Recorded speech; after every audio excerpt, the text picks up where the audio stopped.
Today, we're going to immerse ourselves in an utterly mysterious topic, the final battle on Earth, also known as the Battle of Armageddon, which focuses on none than on Israel. It seems that God has intentionally directed the entire world's gaze towards this nation, and from what we see, Israel is not going to leave this spotlight that only seems to be increasing. But before we delve deeply into this analysis, how about you subscribe to our channel and tell us from where you're listening and how you're feeling today? Now, as we well know, Israel is immersed in a constant battle and unceasing turbulence with the Palestinian people, but to truly understand who the Palestinians are and how this conflict has reached its current point, we need to look back to the times of the Old Testament. There is a key point that we must keep in mind before venturing into this story. God promised the Israelites, His chosen people, that even when He judged them in the last days of the Old Testament, He would continue to be their God and would return them to their homeland Israel in the end times just before Jesus returned to establish His 1,000-year kingdom, since the Jewish people were expelled from Israel in 70 AD. God has managed to preserve their homeland so it doesn't transform into another state, country, or nation under the rule of various populations that have occupied it throughout the centuries.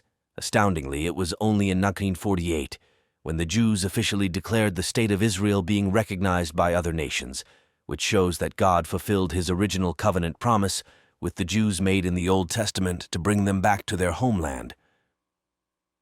In the last days, Israel, sharing borders with Lebanon to the north, Syria to the northeast, and Egypt to the southwest, was created in a region previously known as Palestine, the Holy Land of the Bible. Our story begins with Moses, who freed his people from slavery in Egypt. After wandering for 40 years in the desert, Moses and everyone over 20 years old were unable to enter the Promised Land.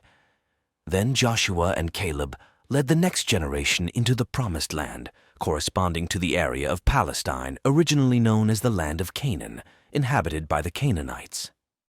Joshua led his people through this land, defeating and displacing the nations that occupied the lands God wanted to grant them.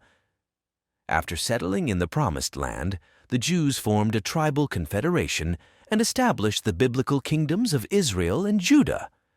Later, the kingdom of Judah was formed, and since then, the biblical kingdoms of Israel, Judah, and Judea were the only independent and sovereign states that ever existed in Israel and Palestine.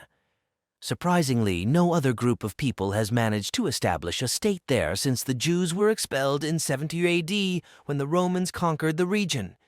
Palestine became a province of the Roman Empire, later with the fall of the Roman Empire, the region passed into the hands of the Byzantine Empire of Christian faith, but the winds of change blew again in 630 AD, when an Arab-Muslim clique conquered Palestine, wresting it from the Byzantine Empire and annexing it to an Arab-Muslim empire.